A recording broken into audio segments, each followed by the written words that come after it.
We've got all our pieces cut out, and now we're ready to refer back to our pattern guide. Now we found the beginning of our skirt. It says skirt, front, and back.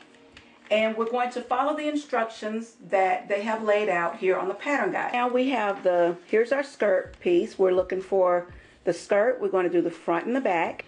So our first set of instructions tell us to pin the front section and back section together at sides. So we've already taken the pins out of our back piece. And now our front piece, or our piece number 10, we're going to take the pins out as well. And remember, there's two pieces to the front, so we're going to take the pattern piece off here.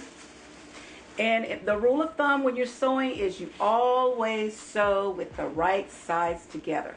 So what we're going to do is we're going to find the little clips that we made on the side. And there are little clips. So what we're going to do is we're going to match these clips up, and we're going to match it up with the front, and we're going to pin them together.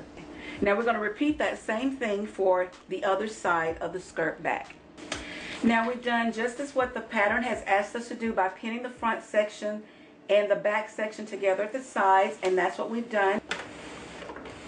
And let's get ready to sew. So I'm going to start by doing a 5/8 inch seam allowance. Okay, now I've got my 5/8 seam allowance marking done. So now I'm going to actually sew. Don't forget, you're going to reverse sew a little bit and sew forward, and now I'm going to sew forward.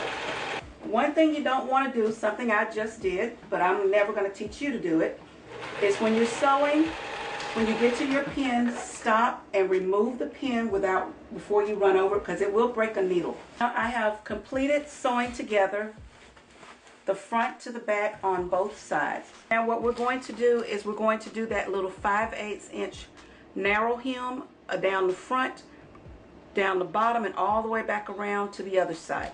Okay, here's a close-up of me sewing that narrow rolled hem that the pattern guide asks us to sew from the top down to the bottom and back up to the other side. So now we're going to do that now. And so what I'm going to do to continue to sew continuously without stopping is I'm just going to take the bottom and just roll it up, and then I'm going to sew and pick that up, leave the needle in the fabric, go down, then I'm going to turn and continue right on out so that we can do the bottom. I completed sewing the 5/8 roll hem all the way down the side, all the way across the bottom. Okay, so here we've got another set of instructions that tell us on the outside to lap the right front over the left as shown. Is we're going to take the skirt and we're going to lap over the right, over the left. I'm going to run a basting stitch. And I like to clip my thread tails when I start and finish my project. Okay, so now I've done, move the sewing machine out of the way, I've done the basting stitch, and as you can see, it's holding the flap or the wrap section in place. It's holding it in place there.